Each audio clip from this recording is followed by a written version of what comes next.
pós-graduação, porque assim, além de estar um agito só, né, a gente já tem acompanhado, divulgado, falado com todos os coordenadores, sei que vem mais novidades por aí e vocês estão realmente a todo vapor, não é mesmo?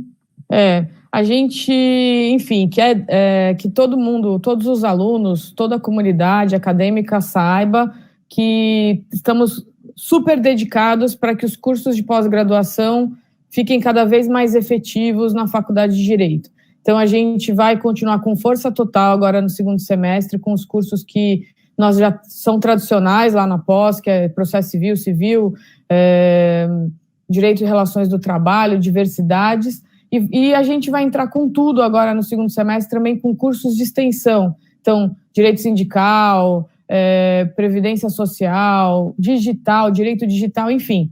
A ideia, gente, é que a pós-graduação seja sempre um local para vocês buscarem se atualizar de alto nível, alta qualidade, e é por isso que a gente vai trazer convidados aqui de alto nível, de alta qualidade, para vocês irem já se habituando a esse ambiente de pós-graduação.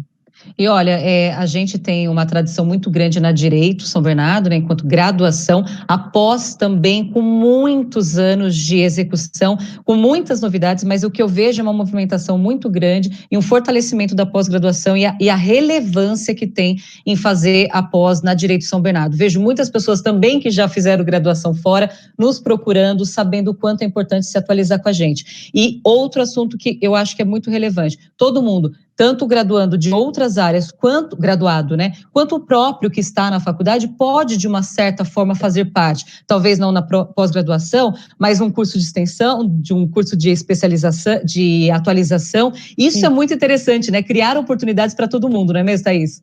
É isso, a gente está com vários cursos rápidos de extensão e atualização.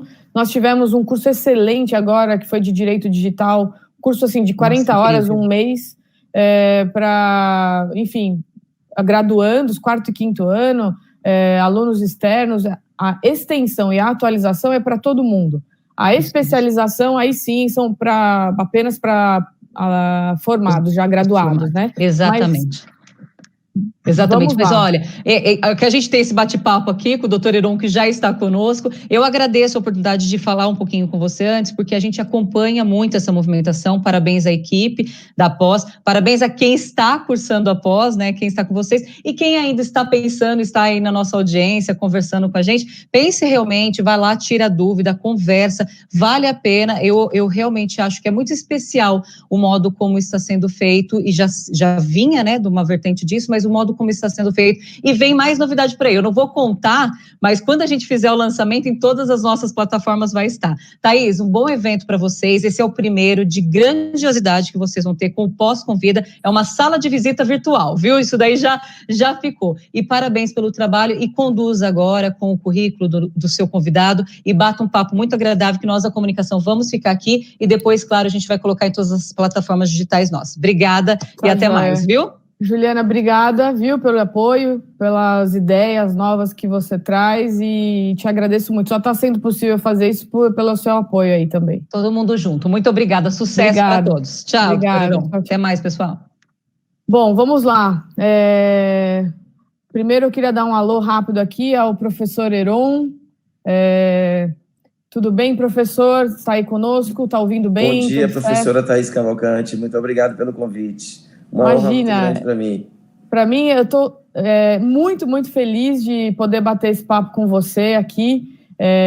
Nós nos conhecemos na Universidade Católica de Salvador, onde somos professores lá do programa de mestrado. E para mim é uma alegria imensa, cada vez que eu te escuto falar, as suas ideias são super interessantes, e eu não podia deixar de te convidar aqui para esse nosso evento aqui em São Paulo, na Faculdade de Direito São Bernardo do Campo. Então, eu queria desde já te agradecer pela amizade e por dedicar esse seu tempo um pouquinho para nós aqui da São Bernardo, viu? Obrigado, professora Thaís. E antes de te passar a palavra, porque a gente veio aqui para te ouvir hoje, para conversar um pouquinho, né, sobre as suas avaliações, suas ideias, suas reflexões, eu só queria falar um pouquinho do seu currículo para quem está nos acompanhando aqui, nos ouvindo. Enfim, mais que acho que é importante, né, que todo mundo saiba um pouco da sua história. e que, enfim, para ver o quanto é engrandecedor para nós termos você aqui, né? Você é mestre, doutor, né? Pós-doutor também, né? Em Direito. Eu vi que a sua tese de doutorado tem o título de Abolicionismo Animal, né? Foi, acho que na UFBA mesmo, né? Não, na Federal de Pernambuco. De Pernambuco, na Federal de Pernambuco, isso mesmo. E depois que você foi coordenador do programa de pós-graduação da UFBA por alguns anos, lá você trabalha na área de direitos pós-modernos, bioética, cibernética, ecologia e direito animal, né? Editor-chefe da Revista Brasileira de Direito Animal. Também vi que você tem um excelente relacionamento, foi professor visitante de algumas universidades nos Estados Unidos, na Espanha, Universidade de Pace, Fordham, Autônoma de Barcelona, né, me parece. Fundador da ALDA, Associação Latino-Americana de Direito Animal, né, e também autor de vários livros importantes aí para essa discussão, tanto no âmbito do direito ambiental como no direito animal. Então, tem um livro que é bastante famoso, Direito Ambiental Pós-Moderno, o próprio livro Abolicionismo Animal, Direito da Terra, Meio Ambiente e Ecologia Humana, enfim, e uma série de artigos importantes publicados, enfim, muito, muito importante tê-lo aqui para a gente discutir um pouquinho essas questões, né? Eu, antes de te ouvir falar sobre a crise ambiental atual, Covid, eu só queria pedir para você falar um alô para o pessoal e contar um pouquinho como é que você foi parar no direito animal, o que significa o direito animal para você, essa parte do abolicionismo animal que você desenvolveu. Fala um minutinho para a gente disso, antes da gente entrar na crise sanitária, para a gente te conhecer melhor. Boa tarde a todos. Eu quero agradecer à professora Thaís Cavalcante pelo convite, dizer que é uma honra muito grande para mim bater esse papo com vocês nesse tempo de pandemia, né, que nós estamos passando. Eu quero também me solidarizar com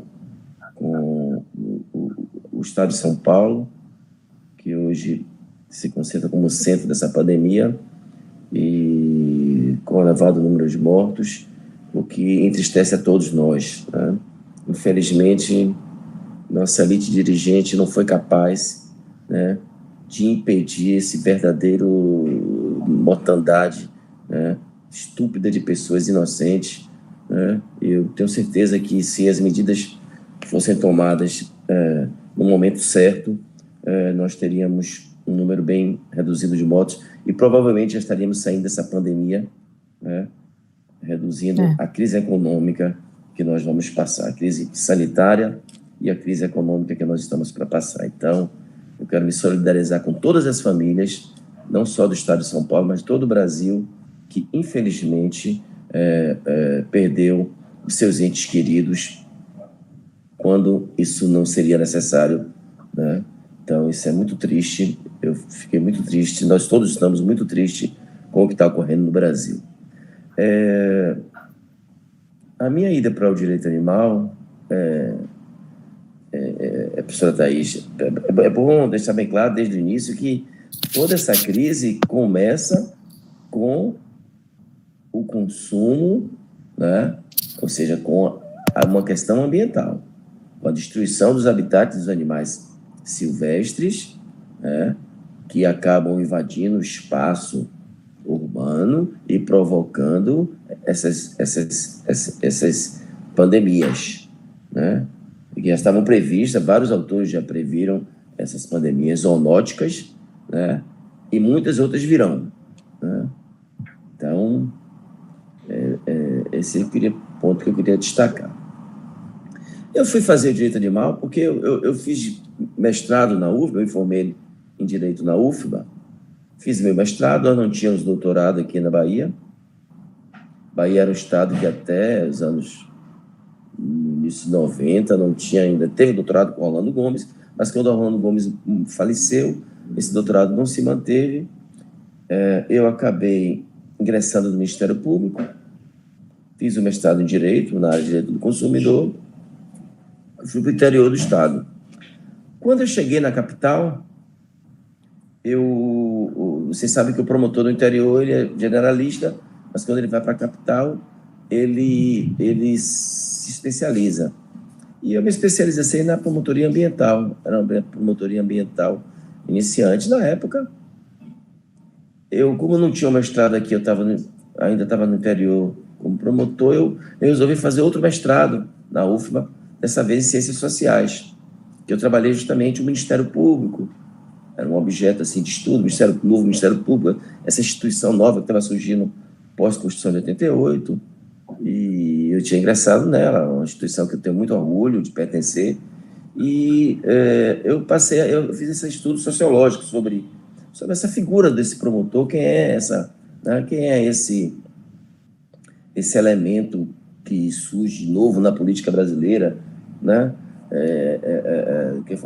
Que assume novas atribuições, além daquela tradicional da persecução criminal, defesa do meio ambiente, do consumidor, direitos difusos, etc, etc.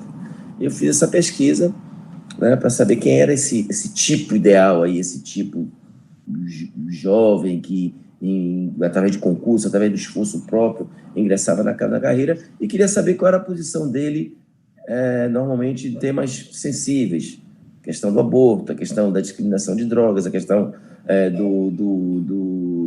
das cotas que estavam se iniciando, a questão da discriminação, do casamento entre homossexuais, tudo. Em 96, eu já fiz essa pesquisa para tentar identificar qual era a visão ideológica desses novos promotores. E fiquei ali com 2 mestrados, e fiz o concurso para ingressar na Universidade Federal da Bahia, concurso para professor de Direito Penal à época.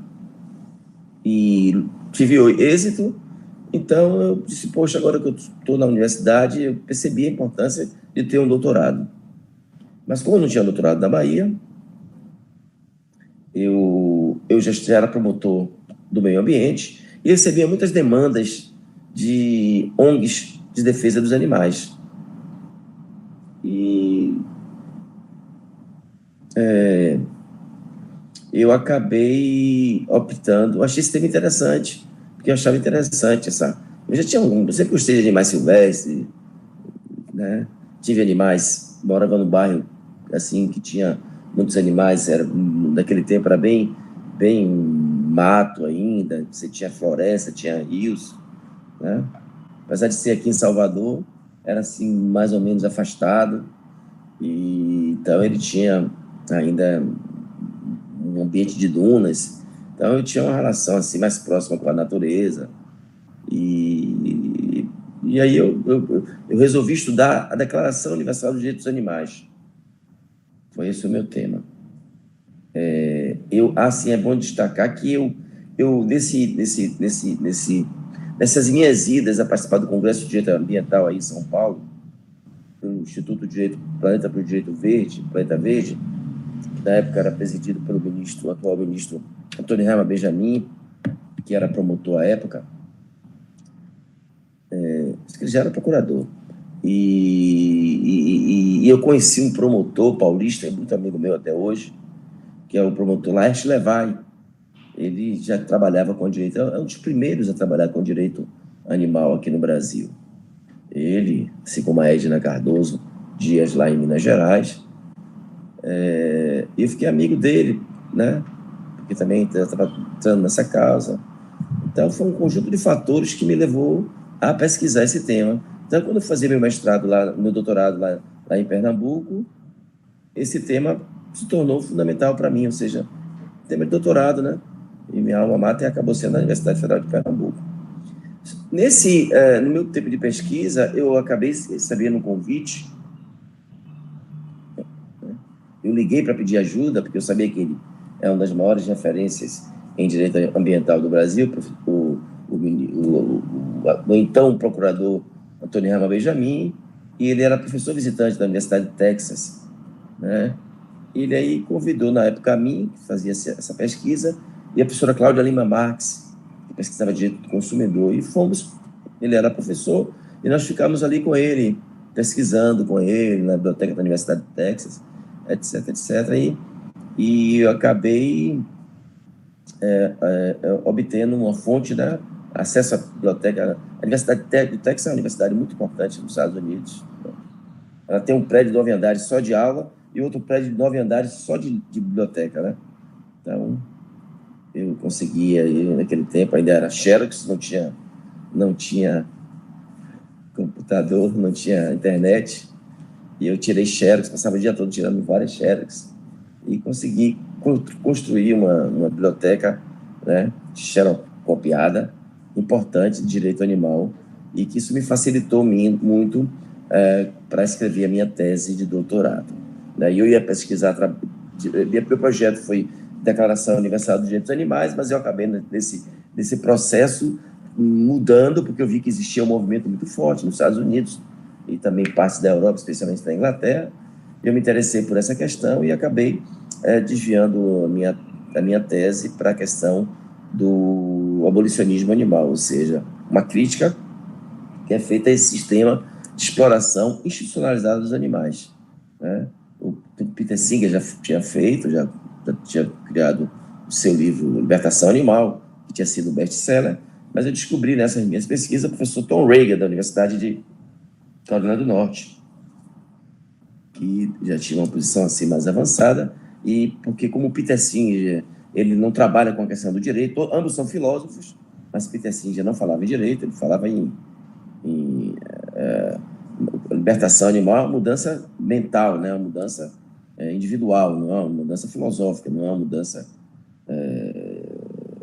jurídica. Já o Tom Reagan vai trabalhar com a ideia de direitos morais, né? E vai afirmar que os animais possuem direitos morais, que são aquela espécie de direitos que não precisam estar positivados, né? E aí eu fui para essa área. E quando eu voltei, estava escrevendo a minha tese, terminou o meu tempo de licença, eu voltei a trabalhar no Ministério Público enquanto terminava a tese e recebi uma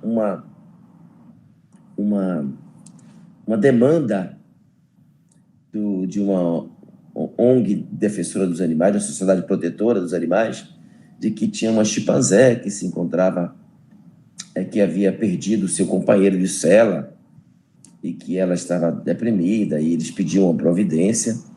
Isso no decorrer da minha tese, né? Então, foi super interessante porque, poxa, eu pensei, poxa, se o direito animal está, principalmente trabalhando, eu estava trabalhando na época com um trabalho que o Peter Singer tem, que é o projeto Grandes Primatas, o Great Ape Project, né? Projeto dos Grandes Primatas, onde ele defende que os grandes primatas, chimpanzés, bonobos, orangotangos e gorilas, são muito próximos, especialmente o chimpanzé, dos seres humanos, que os habilitaria a ingressarem, ou seja, a serem sujeitos de direito, né? A proximidade é tão grande que seria possível fazer uma analogia entre esses animais e homens, e eles estariam habilitados a ter esses direitos fundamentais, como o direito de liberdade. E eu tive a ideia, né?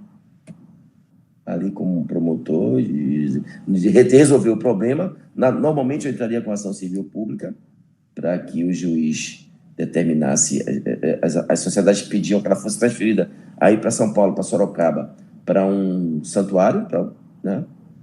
Um santuário que tem aí em Sorocaba, e normalmente eu entraria com uma ação civil pública.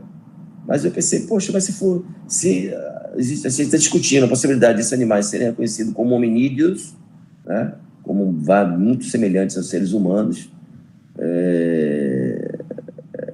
por que não entrar com habeas corpus? Eu tive esse insight em 2005 e que comprovaria a minha tese, né? Então, eu fiz uma tese teórica, mas com esse habeas corpus ela se tornou prática, porque eu tentei comprovar em juízo que a minha tese seria plausível. E ingressei com esse habeas corpus. Convidei outros colegas promotores, professores de universidades, estudantes de direito, né? Porque eu não queria estar sozinho nessa... precisava de apoio, né? Sabia que sozinho eu ia receber muita crítica, né? Muitas críticas, como eu acabei recebendo, sim. Mas, pelo menos, você, com um grupo maior... Você impetrou um habeas corpus em favor da chimpanzé. Como ela chamava? Suíça. Da Suíça, E aí, como foi essa experiência, Heron? Se eu estiver me alongando, você pode me cortar, viu, Thaís? Tá bom. E aí, sim, aí ingressei com esse habeas corpus, né? Eu já tinha todo um material assim, de fundamentação, que era justamente fruto da minha tese, né? De 4 anos de pesquisa já, né? Já está tendo muito material novo, e eu preparei esse habeas corpus e ingressamos na Vara Crime aqui, na Vara Crime em Salvador. E, apesar de todas as expectativas, né? Tomou assim, uma conotação midiática forte, o juiz aceitou o habeas corpus. E aí, nossa, hein? Ele aceitou. Inovação. Foi uma inovação, ou seja, foi a primeira vez no mundo que um animal foi admitido em juízo como sujeito de direito. E ele intimou a parte contrária, que era o diretor do zoológico, né?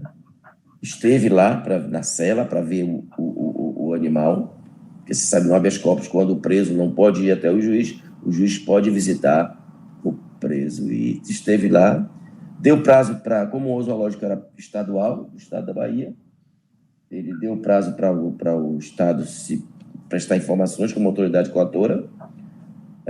O procurador do estado, que estava encarregado de prestar as informações, pediu dilação de prazo, dada a complexidade do caso, pediu mais 10 dias, e no dia que ele concedeu esse prazo por mais 10 dias, e no dia que ele ia receber, que era o último dia do prazo para ele receber as informações da autoridade coatora, Suíça apareceu morta na cela. Puxa. Isso tornou o caso ainda mais dramático, né? Porque a imprensa ficou especulando que teria ocorrido, etc. Nós já terminamos a autópsia do animal, e não provamos nenhum tipo de... Não foi possível constatar nenhum envenenamento ou qualquer coisa que pudesse ter ocorrido. Isso, né? De certa forma, afastando qualquer especulação de que ela pudesse ter sido assassinada. Então, foi isso. Então, esse caso aí se tornou muito emblemático, né? Porque foi uma vitória muito importante, especialmente para os membros da causa animal em todo o mundo. Então, houve uma comoção muito grande em universidades do mundo todo, vários professores, vários pesquisadores, né, apoiando esse movimento, e abriu um precedente importante que mais à frente acabou se confirmando na Argentina, né? Nos Estados Unidos também, o professor Steve Wise tentou várias vezes, né? Também lá nos Estados Unidos, em Nova York. Nós tentamos também no Rio de Janeiro com o Jimmy, mas a justiça carioca não aceitou. Heron, Oi. Mas a tese central, para a gente até avançar um pouquinho aqui, porque o nosso tempo é rápido, né? Mas a tese central é de que os animais são pessoas sujeitos de direitos morais, é isso? Que determina... Qual é o conceito de pessoa? Qual a base é essa? Desde Locke, Kant, o que é necessário para que um ser humano seja reconhecido como pessoa? Que ele tenha capacidade de raciocínio, e que ele tenha consciência de si, né? Então, aí basicamente isso. Então, eu peguei Darwin, que diz que os animais são dotados das mesmos atributos que os homens, embora que essas diferenças são apenas de grau, não são de essência, né? Os animais teriam menos consciência, mas no caso dos chimpanzés, essa proximidade genética é muito grande, 99,4% de identidade genética, e comprovadamente eles são capazes de raciocinar e também de ter consciência de si, que se prova com o teste do espelho. Então, foi basicamente esses os fundamentos. Muito bom. É um caminho... Você está fazendo escola, de uma certa forma, né? Até mesmo com os livros, a revista, a disciplina lecionada na UFBA, né? De pesquisa mesmo sobre essas questões, né? É verdade. Eu acho que isso é um marco bastante importante no Brasil, né? Para quem quiser pesquisar direito animal, tem que falar com você, ler os trabalhos, né? Enfim, acho que é um caminho interessantíssimo aí, né? A gente acabou fundando a Revista Brasileira de Direito Animal, que é a primeira da América Latina, né? Aliás, a primeira em língua latina, né?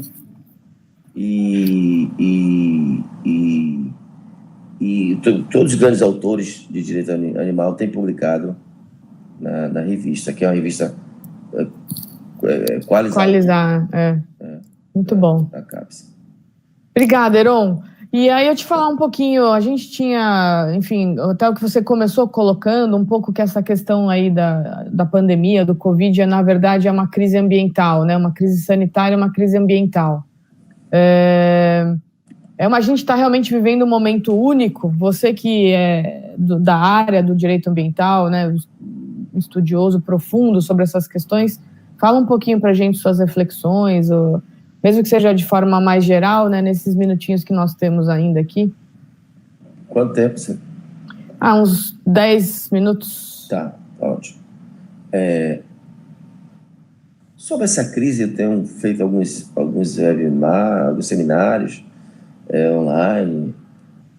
Tenho convidado professores de várias partes do mundo para discutir. Acabei até produzindo um artigo que vai ser publicado agora na revista da Unicuritiba. Também vai ser publicado também numa revista lá na Espanha. Eu pesquisei basicamente o crime de de violação de medida sanitária. Né? Certo. Esse foi mais ou menos o que eu achei, que não é nem direito animal, nem direito ambiental, né? É direito à saúde. Saúde, Mas mas a gente sabe que saúde e meio ambiente são dimensões, né? São dimensões do mesmo direito, do mesmo direito fundamental, né?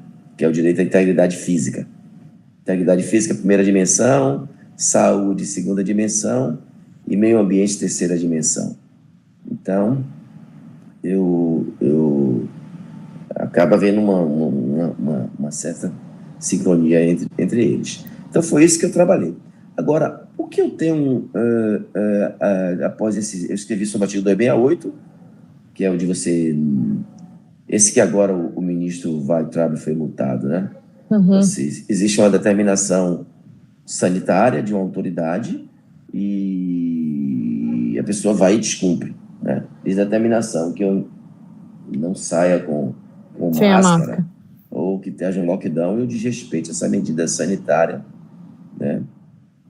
Esse é um crime de perigo abstrato, não precisa haver dano, não tem risco de dano, etc, etc. Ele basta simplesmente você descumprir essa medida. As questões que se fazem, esse crime de dano ofenderia o princípio da lesividade, né? Uhum. Ou o princípio também da legalidade, né? Já que essa medida exige, ou seja, esse tipo exige uma norma penal, exige a norma penal em branco, ou seja, é uma norma penal em branco. Existe que uma outra autoridade venha estabelecer. Ele só vai ser consumado quando essa medida for positivada por uma autoridade competente. Então, mais ou menos que eu discuto isso. Mas eu tenho discutido também a questão dessa origem animal, zoonótica, das últimas pandemias, né? Uhum. Da SARS, da gripe aviária, da gripe suína, seja sempre ligado como a Covid, ela veio muitos já atribuem ao morcego, lá naquele mercado de Wuhan, lá na China, né? Possivelmente o morcego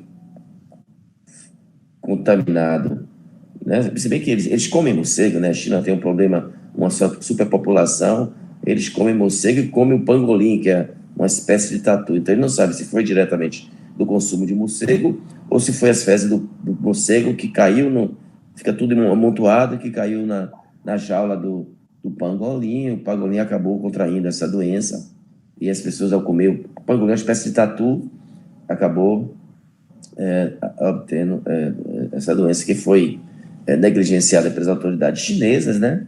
E que acabou se espalhando por todo o mundo. Então, essa é o que temos discutido. A questão é a seguinte, o que eu tenho feito pesquisado, já trabalhei muito com a questão do biocentrismo, ou do gaielismo de James Lovelock, né? Que estava um pouco em desuso, caiu um pouco no ostracismo, porque ele acabou defendendo a energia nuclear, e depois do acidente lá de Fukuyama, né? Fukuyama ou Fukushima? Acho que é Fukuyama.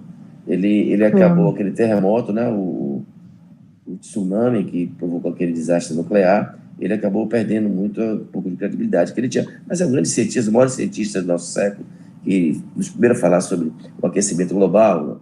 Ele foi o cara que descobriu a camada de ozônio, que foi durante muito tempo o pesquisador da NASA, né?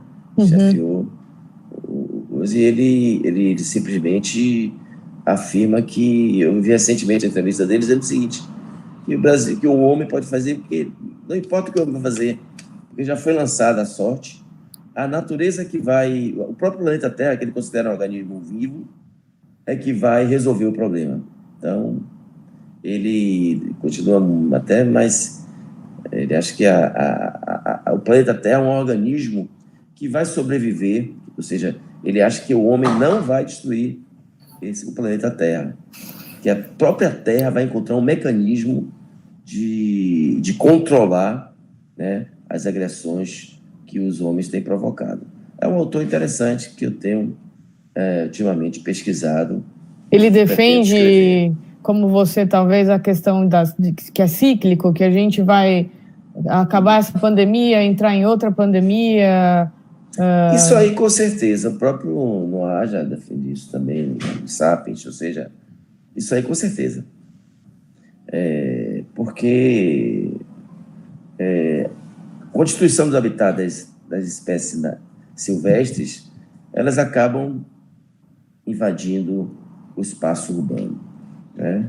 O morcego, que é um animal que tem esses vírus aí, identificado como um animal que tem provocado essa disseminação do coronavírus, é o único mamífero que voa, entendeu? Então, ele tem capacidade de invadir qualquer local, né?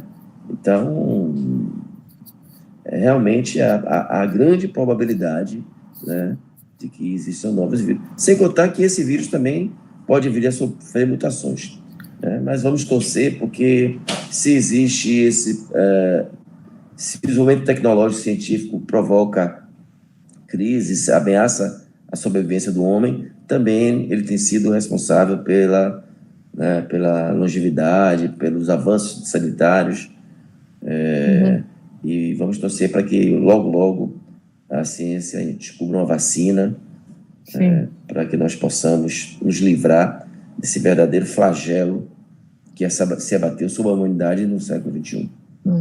Oiron, uma última pergunta, uma palavrinha sua. Você acha que o Brasil está errando aí no tratamento sanitário? Ou a gente está tomando as medidas corretas? Você tem alguma avaliação sobre isso? Ou é muito complexo falar disso assim? Thaís, olha, em dezembro, eu sempre sou visitante lá na Escola de Altitude em Ciências Sociais em Paris, pela própria CAPES, né? E eu fiquei lá de 9 de dezembro, janeiro e fevereiro. E o surto estava entrando na França. Quando eu voltei para o Brasil, tinha 2 pessoas que tinham morrido na França. Hoje a França teve quase 30 mil mortos. A França demorou. Eu percebi que todos os países que demoraram a tomar atitudes radicais, na época houve uma grande transparência, a ministra da Saúde isolou, repatriou os franceses que estavam na China, levou para uma cidade no sul da França, mas ela não fechou. A gente continuou andando de metrô, lotado, continuou, né, se aglomerando, uma vida normal. E todos os países que tentaram manter a vida normal, o número de mortes foi muito grande. Nos Estados Unidos, na Inglaterra, até a Suécia, né? Os países que assim que começou o surto, que tiveram informação, fecharam, né, fizeram lockdown, estão saindo já. Exemplo clássico, bem sucedido, próximo da gente, Portugal. Portugal, assim que soube do problema, se fechou, fez o lockdown radical. A Austrália também é um exemplo bem sucedido, e já estão saindo, né, dessa pandemia. Do pico e tal. Do pico. E o Brasil ficou nessa entra, não entra, disputando as autoridades, não entrou, e hoje as previsões são bem catastróficas para o Brasil, professora Thaís, e vamos torcer que haja tempo de surgir uma vacina, porque as previsões para o Brasil são extremamente catastróficas, infelizmente, justamente por essa falta, por essa inação, né? Uhum. Vamos torcer aí para a gente conseguir resolver isso rapidamente, né, Heron? É o que nos resta, professor Thaís. Muito bem, Heron. Não sei se você quer dar mais uma última palavrinha, ou, enfim, falar sobre essa questão mesmo. Eu acho que a gente já até conversou bastante, né? Mas... a última palavra que eu queria falar, Thaís, é o seguinte, que como toda crise, né? Muitos dizem que está começando o século XXI agora, né? Como toda crise, eu já estou aqui há 80 dias trancado aqui com minha família, aqui, né? Toda crise, ela tem um lado negativo, né?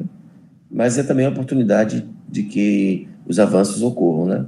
Então, um avanço que eu tenho percebido, que ele já está anunciado, mas não tinha se realizado ainda, é que isso que nós estamos fazendo aqui, ou seja, o mundo virtual vai se tornar, né, como já Bauman, os filósofos né, da pós-modernidade já previam, né?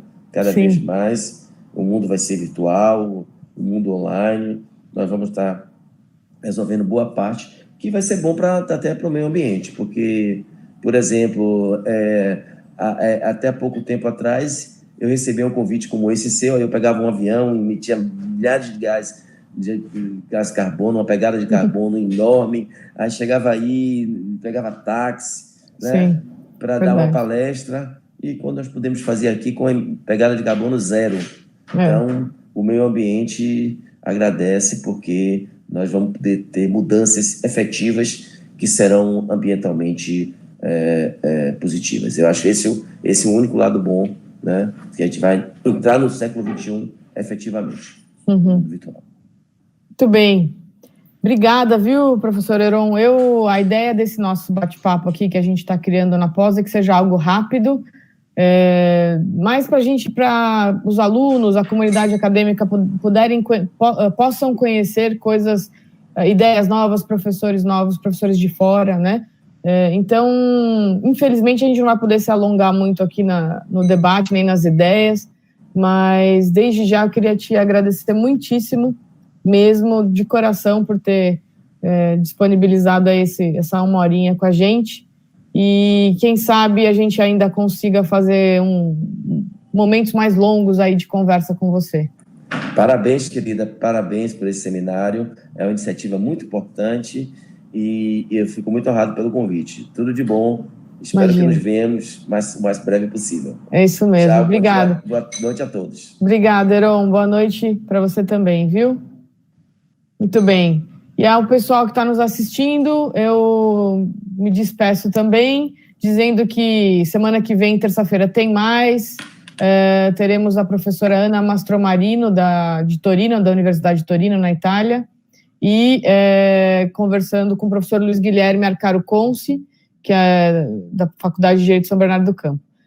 Espero que vocês anotem nas agendas aí para virarem nossos perseguidores, né? Ou seja, acompanhando toda semana nosso bate-papo, e que se vocês tiverem ideias também, quiserem nos mandar de pessoas para convidar, são sempre bem-vindas. Agradeço a audiência de todos aí, esse momento juntos, um abraço grande para todos e até a próxima. Tchau, pessoal.